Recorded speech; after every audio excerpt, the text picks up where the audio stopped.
The baby boomer's curse. Now, this is my definition.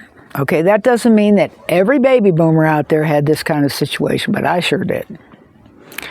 When mom, no, usually dad. Dad came back from World War II or the Korean War, very often with PTSD. It was really hard to live with. But that wasn't the worst of it. The worst of it is I heard, spare the rod, spoil the child, until I wanted to strangle every adult who said that to my parents. Because most people didn't have one child. It was very unusual for people to have one child. My parents had one child because my brother was born 18 months after me, and he only lived 4 days because my parents' blood was incompatible.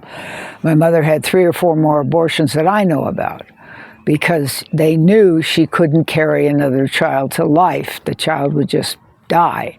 So it would be really a torturous situation for her, which, of course, nowadays nobody cares about because Roe v. Wade's been overturned.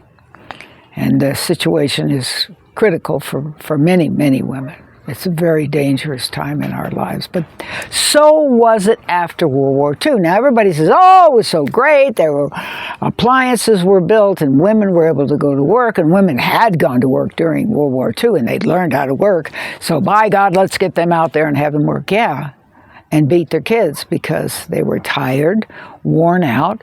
They'd worked a job and they were coming home and they were also taking care of the house. And there was no such thing as dividing up the work. That came in the 70s after we did the streaking thing and the Woodstock thing and all that. No, the woman did it all. She went to work full time just like her husband did because that's what we had figured out. We'd figured out all these appliances and stuff, and so she didn't have to, well, it was going to be so much easier at home. And the spare the rod, spoil the child thing was just blasted all over I heard that so much because, again, I was an only child. And supposedly, after the war, when everybody was all happy, there was going to be spoiled kids. Well, that's not really true because parents, they have to get to know each other again. And that's a tough transition. They have to adapt their lives to living with the families again. And that's a hard transition. And then, of course, having been in the war is a hard transition. So there were lots of things going on that nobody talks about. And I'm talking about them. I want you to know I got my share of beatings. I got beaten by my mother the whole time my father was gone and beaten by my father when he came back because he was so screwed up. And the sad thing is, very little was done about it then. I've talked to veterans recently that have said, oh, the VA has given me all kinds of therapy and there's so much help and people were right there for me, ready to help me with my PTSD, and they've tried all kinds of different theories on me, and you just can't believe how supportive they've been. Well, it sure wasn't that way for my dad. I can tell you that, and it certainly wasn't that way for me. I had nobody to turn to. I couldn't go to a teacher and say, my dad's been beating me, because I was an only child and I was supposed to have the rod used on me. Part of this comes from, now think back, before 1940, almost everybody lived on a farm in the States. Almost everybody lived on a farm. We were subsistence farmers. They learned how to take care of their families that way. And they had for all those eons. And so now it's people, that's when they started leaving the farm, after the war was over. They started leaving the farm, coming in. Rural people became urban people. They started living in smaller houses. They started having, eventually the telephone, the telegraph, the railroad, all those things. Well, with telephone, of course, as we know, and the train had come in before the turn of the century. But so many new appliances came in. There were so many more opportunities for supposedly women had it easier at home. But I can tell you, this single child did not have it easy. And I think we need to look at this, because I'm sure there were lots of other kids out there who were treated with a rod. Because when kids were at the farm, they were beat into submission. They all had jobs. They all had things they had to do, whether it was verbal beating or physical beating. They were workers. And moms and dads had more kids to make sure there were plenty of people to work at the farm that they didn't have to pay. And they didn't want to have to pay people. They it was hard enough to raise enough food for one family, but let alone having to also have an employee. Now, there were cases where people had to employ, but of course, people wanted to have sons, so they were stronger and bigger and taller and all that. And all the domestic chores that the women had to do, because they had to do all their own canning and all the stuff that was supposedly over with after the war, because we learned how to can food, we learned how to preserve food, we learned how to live a different lifestyle. So those of us who are baby boomers, there's got to be a lot of you out there that put up with the stuff I put up with.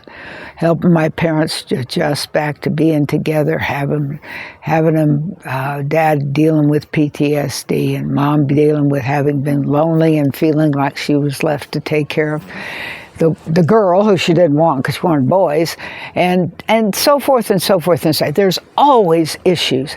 And we all know, positively know, that whatever happens to us in childhood stays with us. It takes work to get over that. It takes work to realize that you need to get over what you dealt with. You need to look at yourself in a different way. You need to recognize that you have value. And you need to not be told that you have to be perfect.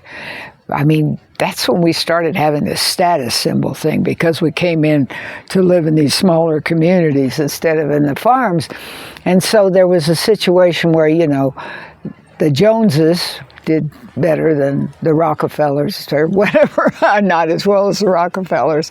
There was always that status thing coming along, and what kind of clothes, when people were on the farm, you wore what you had. You wore flour sacks. You made clothes out of flour sacks. But boy, when you came in the city, it was a whole different story. And especially if you had a job, because you had to wear certain clothes and some of the jobs, and uniforms and jackets and whatever it was. Life changed. And baby boomers have had some good things have happened, but there were some real struggles. And I think we need to not forget that. Because I think one of the reasons a lot of this white lighter stuff and meditation and all that came along afterwards is as we got older, we began to go, oh man, there was some stuff going on and I need to address it. I certainly have. And maybe you have too. And I have an SKOOL, which is a website called Summerland, SUMMERLAND, Trauma Caregivers. And we're learning about caregiving ourselves and caregiving other people in our lives. SKOOL is free. You just have to go there. I'm going to leave the information for you at the end of the video if you're interested. If not, you can always send me a comment down below or look at the items that I make that my nonprofit sells. Whatever you'd like. Thank you.